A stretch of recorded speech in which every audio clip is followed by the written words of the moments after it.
Assalamualaikum warahmatullahi wabarakatuh. Di sini saya akan melaporkan hasil proposal bisnis, laporan hasil observasi kewirausahaan pada toko sepatu dan sandal. Nah, sebelumnya perkenalkan nama saya Desi Meilani dengan NIM 1202070021,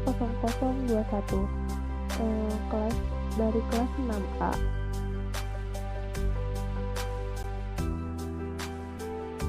Nah, sebelumnya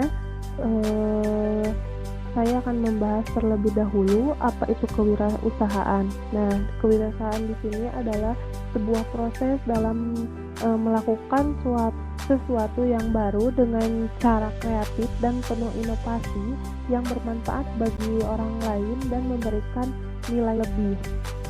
Nah, penemuan-penemuan seperti mesin uap, mesin pemital dan penemuan-penemuan baru lainnya merupakan katalis awal kebangkitan kewirausahaan di abad ke-16 ke-18. Nah, melalui kreativitas dan inovasi mereka ingin melihat organisasi tumbuh dan berkembang, kekayaannya dan keuntungan bukanlah tujuan utama. Bahkan saat ini usaha bisnis masih terhubung dan berjalan dengan baik. Oleh karena itu, untuk memenuhi tantangan era perdagangan bebas, kami diuji tidak hanya untuk merencanakan sumber daya manusia yang siap bekerja, tetapi juga dapat mempersiapkan dan membuka posisi baru.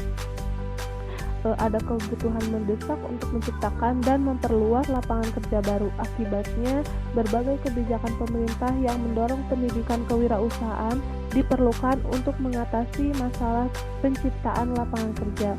Karena kemampuan pemerintah yang sangat kecil untuk menciptakan lapangan kerja baru, pembangunan Indonesia akan lebih stabil jika didukung oleh para pengusaha yang ulet dan tangguh. Nah, lanjut. Pada selanjutnya yaitu metode yang dimana yang pertama ada lokasi toko, di mana lokasi penelitian ini adalah toko sandal dan sepatu di Desa Banjarwangi, Garut. Pengamatan ini dilakukan oleh saya sendiri dengan mempertimbangkan bahwa fakta pengusaha adalah orang tua saya sendiri. Nah, lanjut ke metode pengumpulan data yang dimana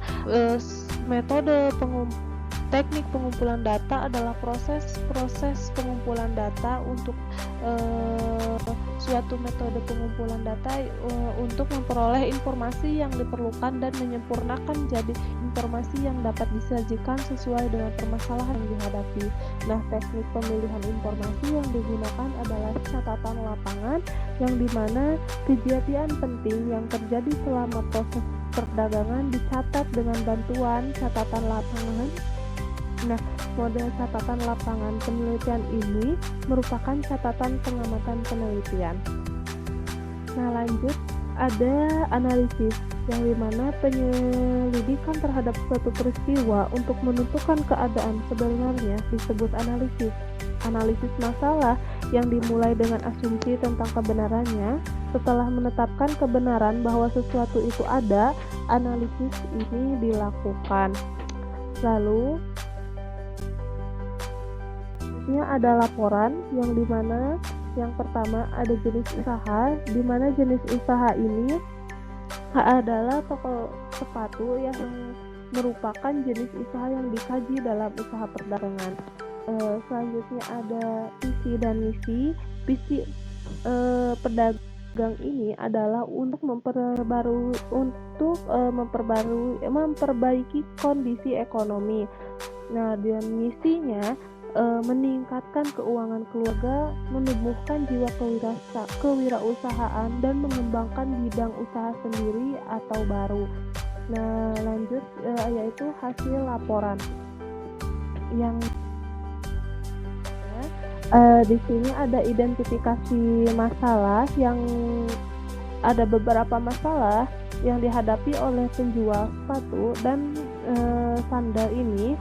dalam perdagangan di pasar, di antaranya persaingan yang ketat, di mana persaingan ini yang sangat ketat terutama di daerah yang banyak pedagang sepatu dan sandalnya. Hal ini membuat penjual harus berusaha untuk menawarkan produk dan pelayanan yang lebih baik untuk menarik perhatian pelanggan. Lalu perubahan tren ya, di mana tren mode dalam dunia sepatu dan sandal bisa sangat cepat berubah sehingga penjual harus selalu memperhatikan perubahan tren dan selalu mencari produk-produk terbaru yang diamati oleh pelanggan. Hal ini bisa menimbulkan kesulitan dalam menjaga stok barang yang selalu up to date. Nah, harga yang fluktuatif, di mana harga bahan baku untuk membuat sepatu dan sandal bisa sangat fluktuatif tergantung pada faktor ekonomi dan kebijakan pemerintah. Hal ini bisa membuat harga jual produk menjadi tidak stabil, sehingga penjual harus memperhatikan dan menyesuaikan harga jual dengan kondisi pasar. Lalu ada produk yang kurang baik, di mana banyaknya produsen sepatu dan sandal ini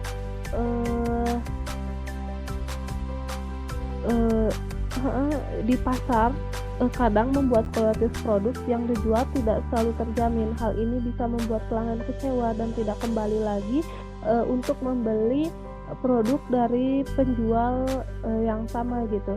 Lalu sulitnya mendapatkan tempat di pasar yang strategis. Di pasar, lokasi yang strategis sangat penting untuk mencari pelanggan. Namun, tempat yang strategis di pasar biasanya sudah dikuasai oleh penjual yang sudah lama berjualan, sehingga tempat yang bagus di pasar. Ada juga persaingan dengan bisnis online.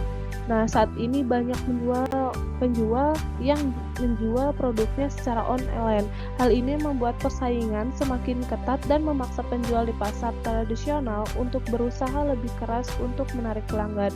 Ada juga suatu kejadian dengan persaingan bisnis online ini yang merugikan penjual, terutama orang tua saya sendiri, yaitu adanya atau sering sekali orang beli produknya di online, tetapi karena produknya tidak sesuai dengan yang mereka inginkan, mereka datang ke toko orang tua saya ya untuk menukar produk tersebut.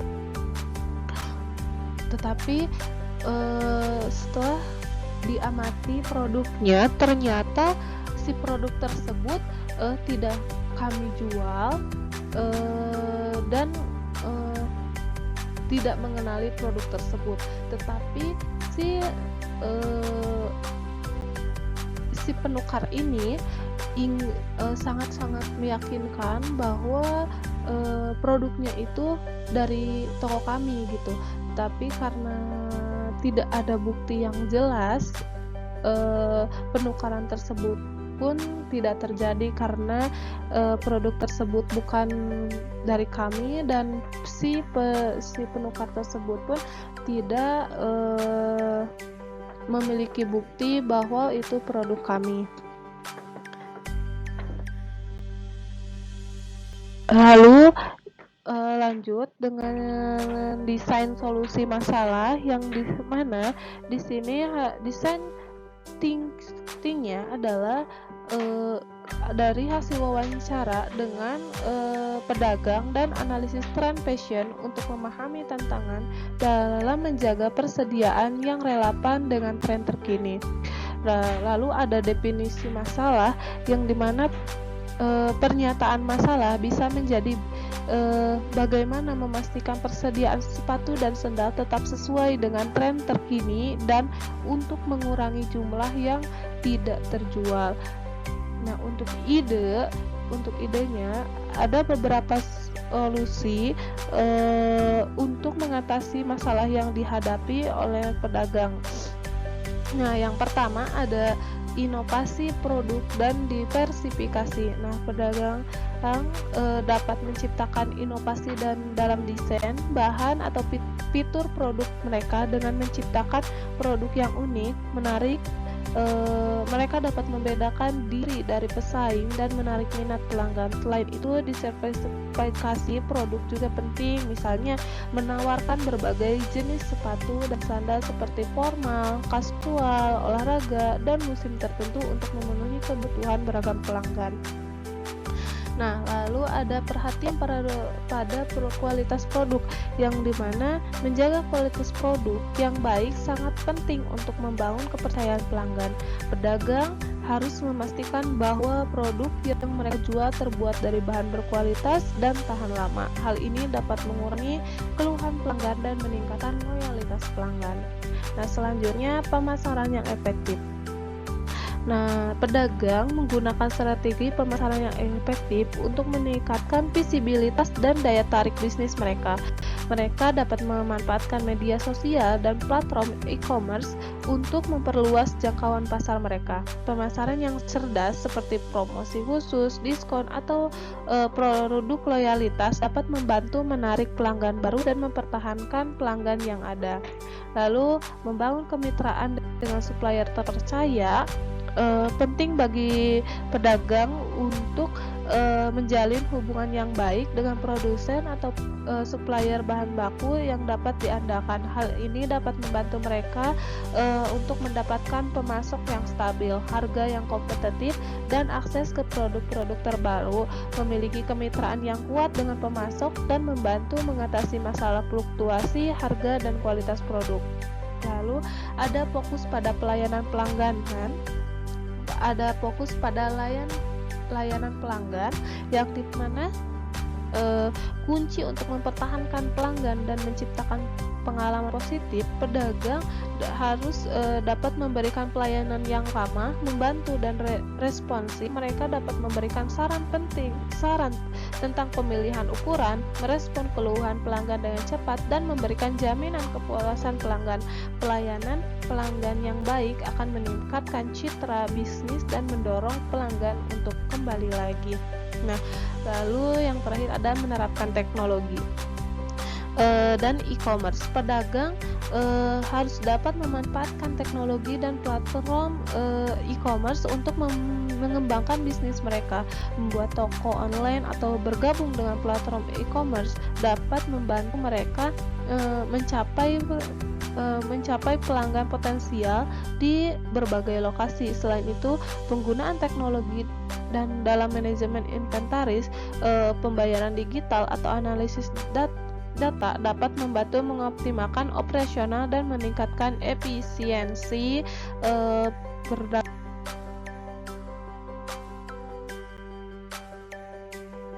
Selanjutnya yaitu ada kolaborasi mitra perusahaan. Di sini orang tua saya sudah menjalin kolaborasi dengan mitra perusahaan yang menjadi pemasok untuk bisnisnya, dan dari hasil wawancara dan observasi yang telah saya lakukan, dapat disimpulkan bahwa hasil kolaborasi mitra perusahaan ini, pengembangan produk bersama. Yang pertama ada pengembangan produk bersama, yang dimana bekerja sama dengan kemitraan pemasok, mitra pemasok dapat mengembangkan produk baru yang sesuai dengan tren dan kebutuhan pasar, dapat saling berbagi ide, pemikiran, dan sumber daya untuk menciptakan produk yang inovatif dan menarik bagi konsumen. Selanjutnya ada penyediaan kualitas bahan baku yang konsisten. Dalam kolaborasi dengan mitra pemasok, sudah dipastikan terjadi kesepakatan mengenai penyediaan bahan baku yang berkualitas dan konsisten. Hal ini memastikan produk memiliki kualitas yang terjaga dan memenuhi standar yang diharapkan oleh pelanggan. Selanjutnya ada efisien rantai pemasok, di mana kolaborasi dengan pemasok membantu meningkatkan efisiensi rantai pemasok.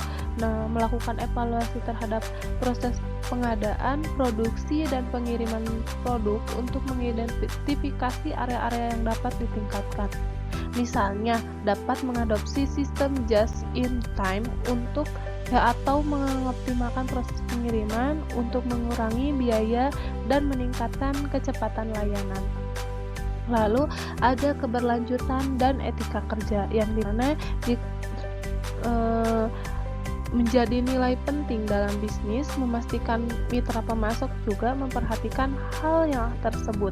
Bersama-sama dapat mengembangkan kebijakan dan praktik yang berkelanjutan seperti penggunaan bahan ramah lingkungan atau upaya untuk memastikan kondisi kerja yang adil bagi pekerja di rantai pasok. Nah, selanjutnya ada riset pasar dan perilaku konsumen, yang dimana kolaborasi ini dapat mencakup pertukaran informasi dan analisis pasar dengan saling berbagi data dan wawasan, dapat memahami tren konsumen dan preferensi produk dan kebutuhan pasar yang sedang berkembang. Informasi ini akan membantu dalam mengembangkan strategi pemasaran yang lebih efektif dan meningkatkan daya saing. Lalu ada juga inovasi dan perbaikan berkelanjutan, yang dimana dengan terus berkolaborasi dalam hal inovasi dan perbaikan berkelanjutan, mereka saling mengajak untuk berpartisipasi dalam mengembangkan produk baru, identifikasi masalah produksi, atau mencari cara untuk meningkatkan efisiensi operasional dengan saling mendukung dan menghadapi tantangan dan berupaya untuk terus berkembang dan meningkatkan daya saing dan kesuksesan bisnis. Nah, hubungan antara keduanya selalu mempertahankan komunikasi yang baik dan kerjasama yang erat dengan kemitraan pemasok tersebut.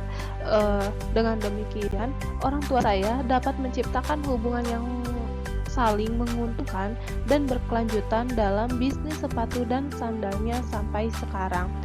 Nah, itu tentang kolaborasi mitra perusahaan. Nah, di sini ada lampiran yang dimana toko tempat orang tua saya berjualan emang tidak besar, namun ini adalah salah satu